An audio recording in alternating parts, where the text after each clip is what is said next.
with the discussed main actors and actresses I went over, we can now get to the body of my Phase 1 MCU. I will start with a short synopsis that will give an idea of how my MCU will look going forward.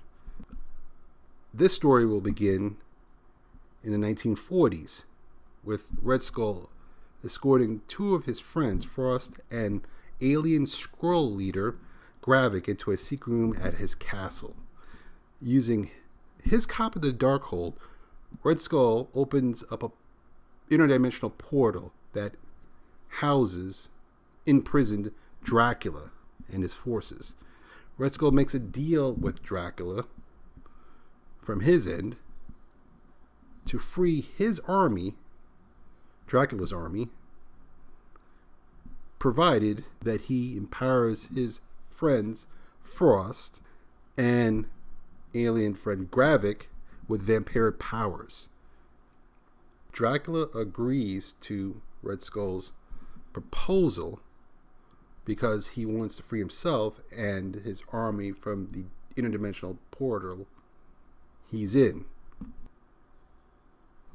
And in that short moment, somehow Deacon Frost, who's a human, gets turned into a vampire, as well as the alien called Gravik. This would, for the first time, make a sort of alien vampire.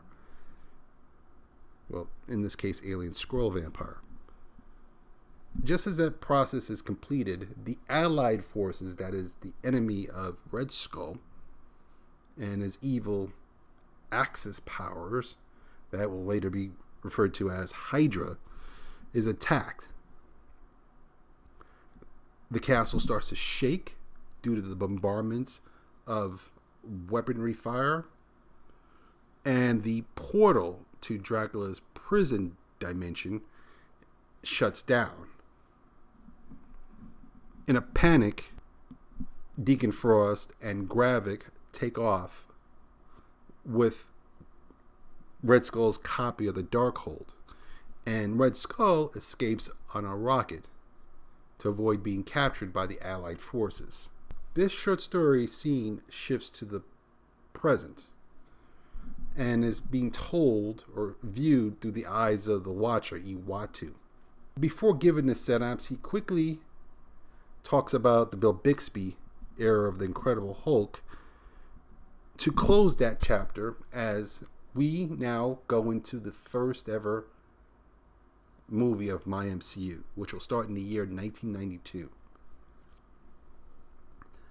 And the reason why I'm starting with the Incredible Hulk is because I recognized in the late 70s and early 80s, the Bill Bixby era of the Incredible Hulk ushered in a lot of live action, successful movie content, movie and television content. So that's why I think it's fitting to start off with the Incredible Hulk first in my MCU as the basis for every MCU going forward of Marvel comic book characters.